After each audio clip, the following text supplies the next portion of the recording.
한 주간 평안하셨죠? 시편 산책, 오늘은 시편 82편을 봅니다. 전체가 8절로 되어 있습니다. 하나님이 하나님의 회 가운데 서시며 재판장들 중에서 판단하시되 너희가 불공평한 판단을 하며 악인의 낫보기를 언제까지 하려느냐. 가난한 자와 고아를 위하여 판단하며 곤란한 자와 빈공한 자들에게 공의를 베풀지며 가난한 자와 궁핍한 자를 구원하여 악인들의 손에서 건질지니라 하시는도다. 저희는 무지무각하여 흑암 중에서 왕래하니 땅의 모든 터가 흔들리도다. 내가 말하기를 너희는 신들이며 다 지존자의 아들이라 하였으나 너희는 범인같이 죽으며 방백에 하나같이 엎드려지로다. 하나님이 일어나사 세상을 판단하소서. 모든 열방이 주의 기업이 되겠음이니이다. 아멘. 오늘은 제법 짧은 구절의 시편입니다. 오늘은 공의의 심판주 되신 하나님이라는 제목으로 말씀을 나누려고 합니다. 시편 82편은 하나님께서 법을 집행하고 세상의 질서를 유지할 책임을 주신 대상을 꾸짖고 또 심판하시는 그런 내용입니다. 지도자, 권력자, 위정자들에게 하나님의 질서와 공의가 세우지 않는 그것이잖아요. 하나님이 책망하시고 있습니다. 이들이 불공평한 판단을 하고 뇌물을 받고 악인들을 악인들을 유리하게 하는 것들을 보면서 이들을 꾸짖고 있습니다. 그럼 2절에 보면 1절에 재판장들이라고 하는 말이 있는데요. 재판장이라고 번역했지만 하나님이라는 엘로힘이라는 히브리어를 동일하게 사용하고 있습니다. 그래서 하나님이 여기도 엘로힘이고 재판장들이라고 하는 것도 엘로힘이라고 쓰고 있습니다. 그렇다면 이 엘로힘은 누구를 의미할까요?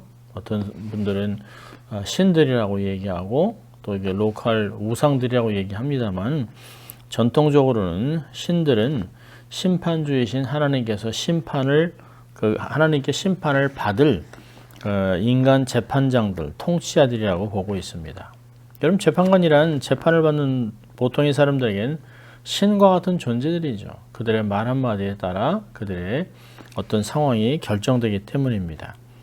이 해석은 예수님 자신의 인연과 해석 때문에 사실은 지지를 받고 있어요. 주님께서는 시편 82편 6절을 인용하면서 이렇게 말씀하셨습니다. 너희 율법에 기록된 바 내가 너희를 신이라 하였노라 하지 아니하였느냐. 요한복음 10장 34절에 얘기합니다. 유대인들은 예수님이 자기를 하나님이라고 칭한다고 신성 모독 죄를 씌워 죽이려고 하는데 주님께서 오늘의 이 말씀을 인용하는 것입니다. 주님께서 이 구절을 인용하시는 배경에는 지상의 재판장같이 하나님의 율법을 가지고 있는 심판을 내리는 자들, 통치자들을 포함해서요. 하나님의 대리자들이라는 사실은 개념이 있는 것이죠. 결국 땅에서, 지상에서 법을 집행하는 모든 재판관이나 통치자들은 궁극적으로 최고의 재판장이시고 통치하신 하나님을 대리하는 자들입니다. 그리고 그 하나님께 하나님 앞에 모든 책임을 지게 되는 것을 의미하고 있습니다. 여러분 1절과 2절 보면 하나님은 공의의 하나님이라 라고 사실은 이야기하고 있습니다. 회중에서 서신 하나님, 섰다라고 하는 단어는 참 중요한 걸 의미하는데요.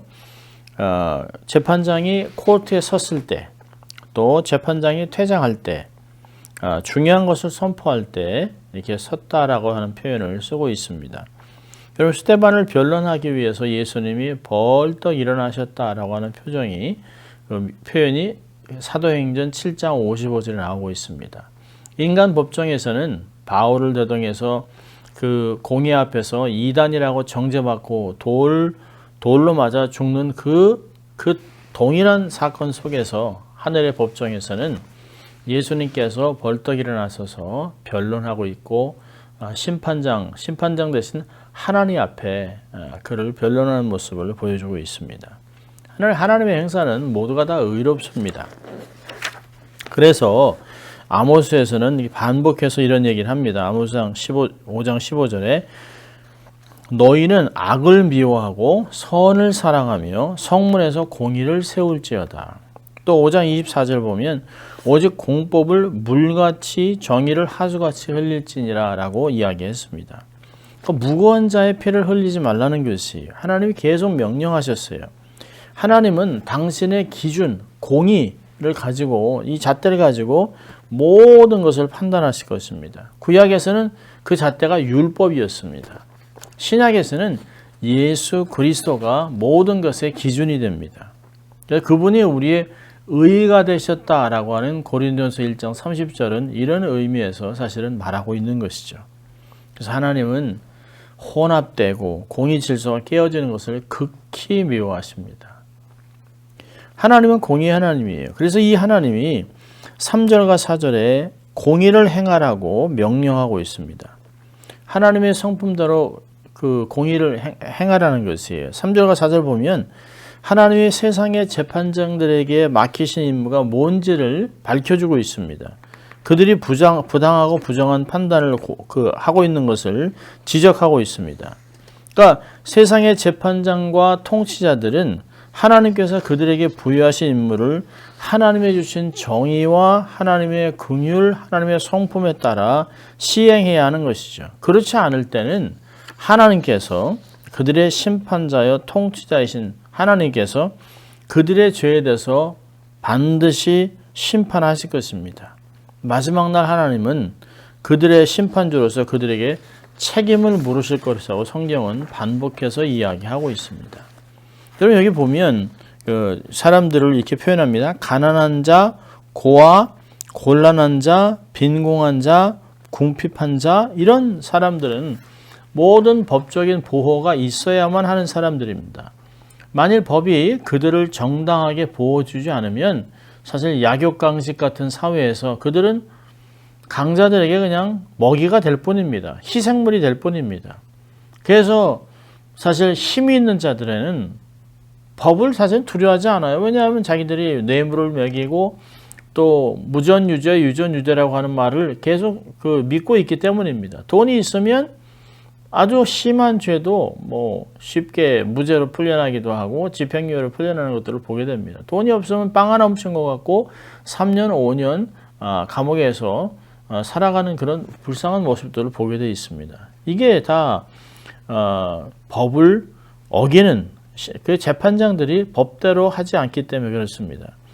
여러분 고대 사회에서 하나님께서 허락하신 율법은 하나님의 형상의 인간의 기본 권리와 존엄에 대해서 분명한 입장을 가지고 있는 것을 볼 수 있어요.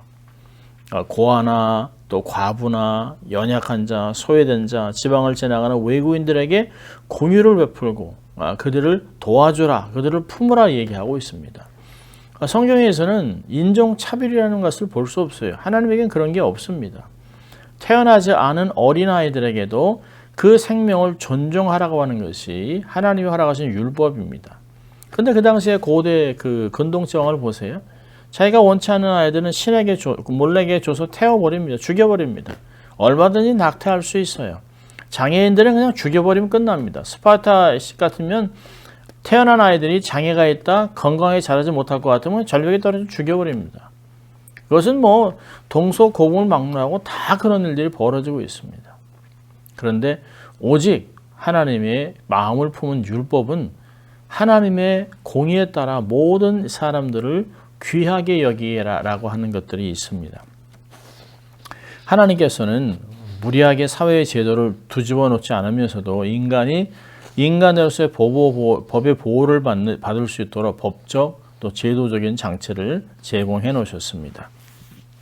여러 세상의 모습을 보면 치리자, 권세자, 권력자가 세력이 없는 사람들을 막 안중에 두지 않습니다. 함부로 치웁니다. 억울하게 하고 막 누명을 씌우기도 합니다. 그리고 그 사람들이 억울해하고 눈물 흘리고 도저히 안 되다가 자살하는 사람도 있고 뭐 그런 일들이 많이 있습니다만은 그렇게 어렵게 사는 사람의 그 원인을 살펴보면 권력자들이 잘못한 것이 많습니다. 불의한 자들의 압제 때문에 그렇습니다. 사실은 자기가 하지 않았는데 돈을 들여서 뭐 무관자를 막 증인을 세워가지고 거짓 증인을 하고 막 그리고 법관을 매수하고 막 그런 일들이 너무 비일비재하게 많이 납니다. 여러분 행정가나 정치인들이 가난한 자들을 도와서 가시적으로 얻는 것은 없어요. 사실은 그들을 도와줘야 돈이 나겠습니까? 뭐가 나겠습니까? 여러분 근데 중요한 것은 그들을 가난한 자들, 소외된 자들, 연약한 자들을 도와주면 하나님이 그것을 보시고 반드시 보상하신다는 것이에요. 하나님이 당신의 마음을 가지고 자기에게 맡겨진 사명을 잘 감당하는 자들을 반드시 복되게 하시고 상급을 줍니다. 여러분 얘기하고 있어요. 가난한 자 고아들을 변호하라 라고 얘기하고 있습니다. 곤란하고 빈궁한 자들의 인권을 지켜주라. 가난하고 궁핍한 자를 어려움에서 구해주라. 또 악인의 손에서 건지라. 이런 단어들을 사용하고 있습니다. 여러분 선을 베풀어야 하는데 선을 베풀 수 있는 위치에 있는데 선을 행하지 않으면 그것이 바로 죄입니다. 야고보서 4장 17절에 사람이 선을 행할 줄 알고도 행치 않으면 죄라는 것이에요. 지나가는데 사람이 잘못해서 이 장애 때문에 이대로 가다가는 사고 나서 죽을 것 같아요. 그럼 멈춰야 되는 것이에요. 도와줘야 하는 것입니다. 그런데 나하고는 아무 상관이 없다라고 지나가서 행하지 않으면 그건 죄가 되는 것이에요. 잠언서 16장 17절은 가난한 자를 불쌍히 여기는 것은 여호와께 꾸이는 것이니 그 선행을 갚아주시리라. 하나님이 다 기억하세요. 소자에게 냉수 한 그릇 준 것도 하나님이 기억하시는 하나님 아닙니까? 하나님은 자신을 고아의 아버지, 과부를 심판하시는 돕는 하나님이라고 하나님은 그렇게 자기를 표현하고 있습니다. 자, 5절과 7절 보면 하나님의 심판이 다가옵니다. 치리자들이 불의하게 행하는 데는 때를 보면 운전수가 차를 운전하지 않고 정신없이 운전하는 거랑 똑같습니다. 5절에 보니까 무각하여 흑암 중에 왕래하니 땅의 모든 터가 흔들리라고 얘기하고 있습니다. 그러니까 치리자가 불의하면 땅이 흔들린 같이 위험천만의 세상이 될 것이라는 것이에요. 독재자들 보세요.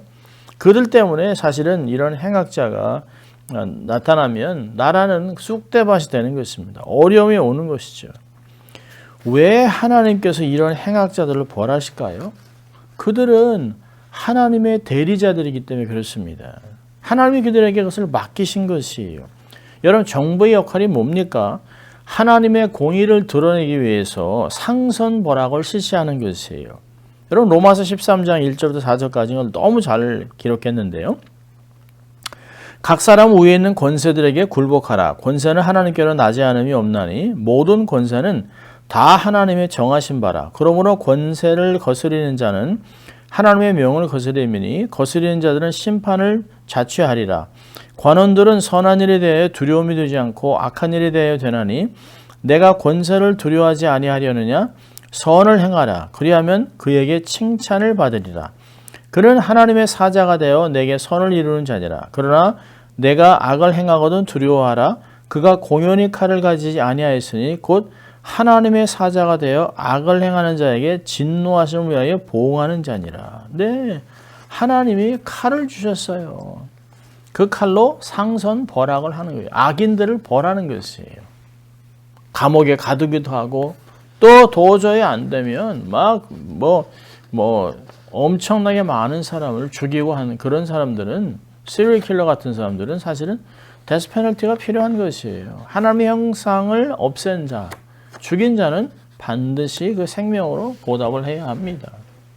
성경은 그런 자들을 없애라 라고 얘기하고 있습니다.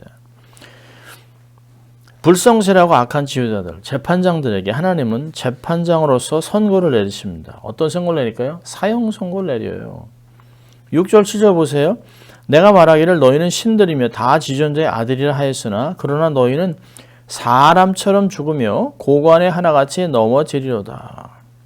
이들은 정의와 공평이라고 하는 하나님의 질서를 드러내야 되지만 일에 실패했기 때문에 그들은 사람처럼 죽는다는 거예요. 높은 사람들 같이 다 넘어져 고꾸라진다는 거예요. 하나님의 판결을 받습니다. 여기서 사람처럼 죽으며라고 하는 말을 히브리어 읽으면 아담처럼 죽는다라고 얘기하고 있습니다. 결국은 그들도 세상에서 엄청난 권력을 쥐었어요. 하나님이 허락하셨어요.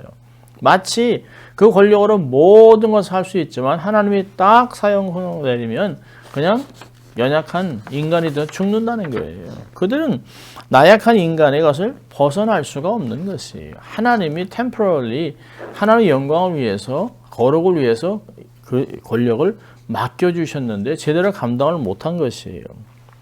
자, 8절에는 시인이 간구합니다. 하나님이 일어나서 세상을 심판하소서 모든 나라가 주의 소유이기 때문입니다. 여기서 얘기하는 세상은 이 땅에 사는 모든 사람들을 가리킵니다. 지도자들, 재판장들, 통치자들 막론하고 우리 모든 사람을 포함해요. 우리가 어떤 정치 지도자이거나 판사가 아닐지라도 우리는 모든 가정과 일도 또는 기타 모든 조직과 단체에 사실 적용되는 것이죠. 우리는 모두 하나님께서 우리에게 맡겨주신 모든 일에서 허락하신 권위, 허락하신 어떤 그 포지션을 가지고 하나님의 성품을 들어야 될 사명이 있습니다. 내가 하는 어떤 결정하는 것, 어떤 영향력이 행사될 때 그곳에서 하나님의 성품, 하나님의 나라 이런 것들이 사실은 드러나야 하는 것입니다. 사실은 아주 정확하게 법대로 사람들을 판단한다면 누가 뭐라고 하겠습니까? 잘못된 거 악인들에게 벌을 내리고 잘한 사람들은 격려하고 상 주고 장한 시민상, 시티즌스 어워드 같은 걸 줘서 격려하는 것 누가 뭘 하겠어요? 그러나 그걸 반대로 하면서 그 세상을 어지럽히면 세상 사람들도 손가락질을 하고 하나님의 징계를 받게 되는 것이죠. 오늘 그 말씀 보면서 두 가지 적용을 하면 우리 모두는 하나님의 마음을 소유해야 합니다. 가난하고 소외된 자들을 긍휼히 여겨야 합니다. 하나님의 기준으로 사랑으로 그들을 도와주고 보살펴야 됩니다. 그러니까 고아원이나 양로원이나 또 소년소녀 가정이나 또 컴패션 인터넷을 통해서 후원하는 자녀들 이렇게 이런 사람들을 우리가 도와야 돼요. 근데 여러분 항상 영적인 우선순위를 잘 지켜야 합니다. 빵이 먼저가 아니에요. 복음이 먼저입니다. 빵을 줘서 그들이 건강해지고 배불리 먹었는데 그 건강한 몸으로 죄를 진다면 그건 잘못된 것이죠. 그들에게 복음과 함께 빵을 나눠주며 예수 그리스도가 생명의 떡인 것을 먼저 알려줘야 하는 것이죠. 모든 우리의 삶에 필요한 모든 것이 하나님께로부터 온다는 것을 알려줘야 하는 것입니다. 열심을 내야 합니다. 고린도전서 15장 58절에 그러므로 내 사랑하는 형제들아 견고하며 흔들리지 말며 항상 주의 일에 더욱 힘쓰는 자들이 되라. 이는 너희 수고가 주 안에서 헛되지 않은 줄 알미니라. 여러분 이게 전도서하고 완전 반대예요. 세상의 모든 것이 헛되고 헛되다라고 얘기했지만 한 가지 주의 일은 헛되지 않는다는 것이에요. 그래서 더 열심을 내고 하나님께 헌신하라고 얘기하고 있습니다. 주 안에서 결코 우리의 수고 헛되지 않습니다. 주를 위해 헌신한 시간, 물질, 건강 모든 것들은 하나님이 다 기억하시고 상급으로 갚아주실 것이에요. 이런 사역을 감당하면서 제일 먼저 중요한 것은 하나님이 원하시는 게 뭘까? 하나님의 기준은 과연 무엇일까? 어떻게 해야 하나님 영광 거두실까? 이렇게 하면 하나님 기뻐하실까를 늘 생각하는 것입니다. 자, 두 번째는 위정자들을 위해서 기도해야 합니다. 그들이 정말 선한 마음으로 하나님 마음을 가지고 긍휼히 재판하고 법대로 재판할 수 있도록 우리가 기도해야 합니다. 그들이 하나님을 경외할 수 있도록 기도해야 됩니다. 왜냐하면 이들이 하나님을 대신해서 하나님의 대리자로 이런 일들을 하고 있기 때문에 그들이 하나님 앞에 어떤 방식으로 순종해야 되는 것을 알 수 있도록 우리는 기도하고 그들 안에 하나님의 마음이 자리 잡을 수 있도록 기도해야 합니다. 이들이 정말 하나님이 주신 권세를 잘 깨달으면 소외된 자들의 눈물을 닦아줄 수 있습니다. 이들이 갖고 있는 권력, 권세, 노하우, 커넥션 이 모든 것을 가지고 가난하고 소외된 자들을 긍휼히 베풀면서 그들의 삶의 새로운 소망을 불어넣어 줄 수 있습니다. 기업인들도 중요하지만 법조인들, 정치인들이 얼마나 중요한지 몰라요. 그들을 통해서 이 나라가 견고히 세워질 수 있도록 또 그러면서 자유와 평등이 펼쳐지고 교회는 교회 나름대로 교회에서 편안하게 신앙생활을 성도들이 할 수 있도록 위정자들을 위해서 기도하라고 이야기하고 있습니다. 오늘도 정말 우리가 하나님의 마음을 품고 또 기도하며 한 주 살아가는 승리하는 여러분 될 수 있기를 주의 이름으로 축원합니다. 기도합니다. 하나님 아버지 감사합니다. 매 순간 하나님의 나라와 하나님의 의와 하나님의 영광을 생각하는 저희들 되게 하시고 하나님 마음을 품고 세상을 섬기는 저희들 될 수 있도록 주님 축복하시고 이 나라의 위정자들 또 두고 온 조국의 리더들을 하나님 지켜주셔서 정말 백성들의 마음을 눈물을 닦아주고 시원케 하는 리더들 될 수 있도록 하나님 축복하여 주시옵소서. 감사하고 예수님 이름으로 기도합니다. 아멘. 한 주간 승리하시기 바랍니다. 사랑하고 축복합니다.